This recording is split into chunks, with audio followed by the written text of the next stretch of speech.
So hello welcome back. Hi. ಬಾರೋ ಅಪರೂಪದ ಮುಳ್ಳಂದಿ ಬಾಬಾ. So ಇವತ್ತು ನನ್ನ ತಮ್ಮನ್ನ ಊರಿಂದ ಕರ್ಕೊ ಬಂದಿದ್ದೀವಿ. ಸೊ ಅವ್ನು ನಾನ್ ವೆಜ್ ತಿಂತಿಲ್ಲ. ಸೊ ಅವನಿಗೋಸ್ಕರ ಮಶ್ರೂಮ್ ಪೆಪ್ಪರ್ ಡ್ರೈ ಮಾಡೋಣ ಅಂತ ಇಬ್ರು ಸೇರಿ ಮಾಡ್ತಿದೀವಿ. So once again welcome back to Soumya Prakash cooking channel. ನಾವಿಲ್ಲಿ ಮಶ್ರೂಮ್ ಕಟ್ ಮಾಡ್ಕೊಳ್ಳೋಣ. ನಾನಿಲ್ಲಿ 2 ಪ್ಯಾಕೆಟ್ ಆಗುವಷ್ಟು ಮಶ್ರೂಮ್ ನ ತಗೊಂಡಿದ್ದೀನಿ. ಅದನ್ನ ಒಂದ್ ಮಶ್ರೂಮ್ ಅಲ್ಲಿ ನಾನು 6 ಪೀಸಸ್ ಆಗಿ ಕಟ್ ಮಾಡ್ಕೊಳ್ಳೋಣ.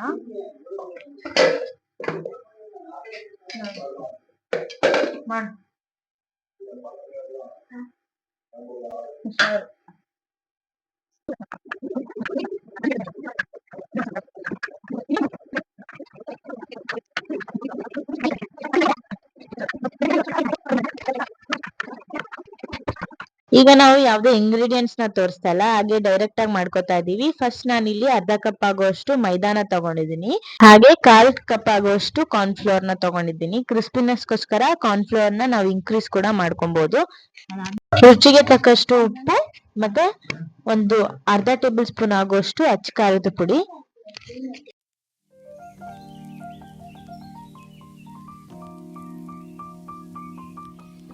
ಅರ್ಧ ಟೇಬಲ್ ಸ್ಪೂನ್ ಆಗುವಷ್ಟು ಬ್ಲಾಕ್ ಪೆಪ್ಪರ್ ಪೌಡರ್ ನ ಹಾಕೊಳ್ತಾ ಇದ್ದೀನಿ. 1/4 ಟೇಬಲ್ ಸ್ಪೂನ್ ಆಗುವಷ್ಟು ಅರಿಶಿಣದ ಪುಡಿ.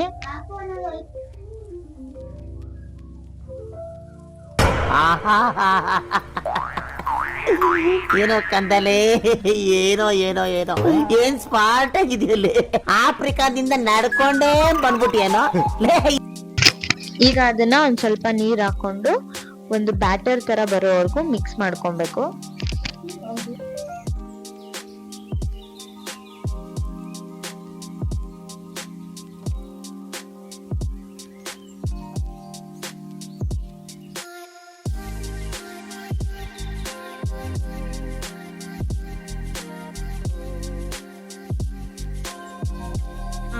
ಈಗ ಮಿಕ್ಸ್ಚರ್ ಏನಿದೆ ಇದಕ್ಕೆ ಮಶ್ರೂಮ್ ಹಾಕೊಂಡ್ಬಿಡೋಣ.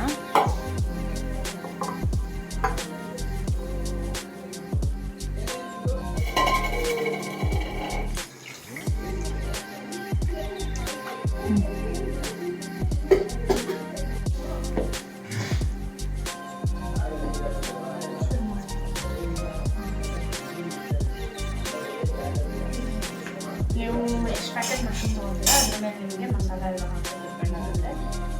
ಸೊ ನಾನು ಸ್ವಲ್ಪ ಸಾಲ್ಟೇಜ್ ಅನಿಸಿ ತಿರ್ಗಾ ಒಂದು ಸ್ವಲ್ಪ ಮಸಾಲ ಅಂದರೆ ಕೋಟಿಂಗ್ ಏನು ಮಾಡ್ತೀವಿ ಅದನ್ನು ತಿರ್ಗಾ ಮಾಡ್ಕೊಂಡೆ ಹಿಟ್ಟನ್ನ. ನೀವು ಬೇಕಾದ್ರೆ ನಿಮ್ಗೆ ಎಷ್ಟು ಬೇಕು ಅಷ್ಟು ನೋಡ್ಕೊಂಡು ಮಾಡ್ಕೊಳ್ಳಿ. ಈ ಥರ ಬರ್ತೀವಿ ನೀಟಾಗಿ ಹೋಗಿ ಎಲ್ಲ ಹಾಕಿ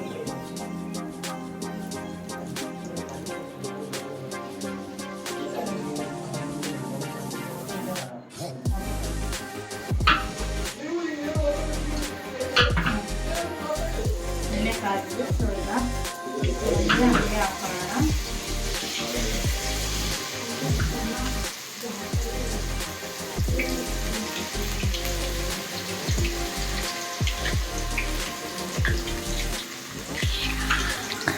ಈಗ ನಾನು 3 ಬ್ಯಾಚಸ್ ಆಗಿ ಡಿವೈಡ್ ಮಾಡಿಕೊಂಡು ಎಣ್ಣೆಲಿ ಕಲಿಸ್ಕೊತಾ ಇದ್ದೀನಿ. ನಾವು ಅಚ್ಚಕಾರದ ಪುಡಿ ಹಾಕದೇ ಇರೋದ್ರಿಂದ ಹಾಗೆ ಯಾವುದೇ ಕಲರ್ ಯೂಸ್ ಮಾಡದೇ ಇರೋದ್ರಿಂದ ನಮ್ಗೆ ಈ ಥರ ಆರೆಂಜಸ್ ಗೋಲ್ಡನ್ ಕಲರ್ ಬಂದಿದೆ. ಈಗ ಒಗ್ಗರಣೆ ರೆಡಿ ಮಾಡ್ಕೊಳ್ಳೋಣ. ಒಂದು ಪ್ಯಾನಲ್ಲಿ ಒಂದು 3 ಟೇಬಲ್ ಸ್ಪೂನ್ ಆಗುವಷ್ಟು ಎಣ್ಣೆನ ತೊಗೊಂಡಿದ್ದೀನಿ. ಅದಕ್ಕೆ ಒಂದು ಅರ್ಧ ಟೇಬಲ್ ಸ್ಪೂನ್ ಆಗುವಷ್ಟು ಶುಂಠಿ ಬೆಳ್ಳುಳ್ಳಿ ಪೇಸ್ಟ್.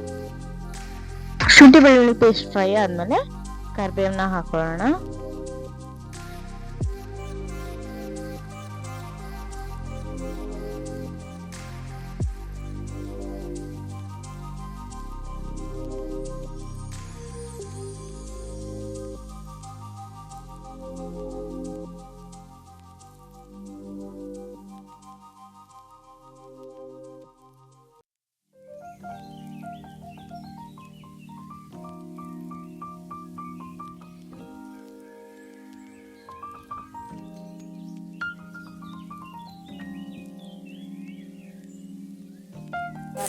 ಸ್ವಲ್ಪ ಸೋಯಾ ಸಾಸ್,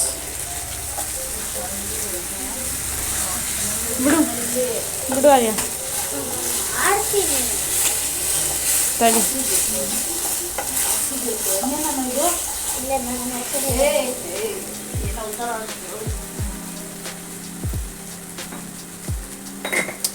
ಫ್ರೈ ಮಾಡಿ ಇಟ್ಕೊಂಡಿರೋಂಥ ಮಶ್ರೂಮ್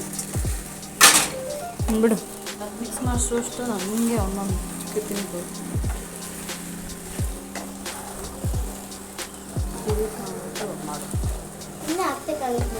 ಆಫ್ ಮಾಡಿ.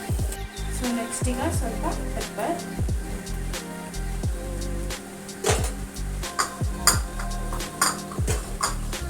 ನಿಮ್ಮ ಖಾರಕ್ಕೆ ಎಷ್ಟು ಬೇಕೋ ಅಷ್ಟು ಪೆಪ್ಪರ್ನ ಹಾಕೊಳ್ಳಿ. ಸೊ ಈಗ ಗಾರ್ನಿಷಿಂಗ್ಗೆ ಸ್ವಲ್ಪ ಕೊರಿಯಾಂಡರ್ ಮೇಲೆ ಈಗ ನೀಟಾಗಿ ಮಿಕ್ಸ್ ಮಾಡ್ಕೊಳ್ಳೋಣ. ಸೊ ಈಗ ಗಾರ್ನಿಷಿಂಗ್ಗೆ ಸ್ವಲ್ಪ ಕೊರಿಯಾಂಡರ್ ಮೇಲೆ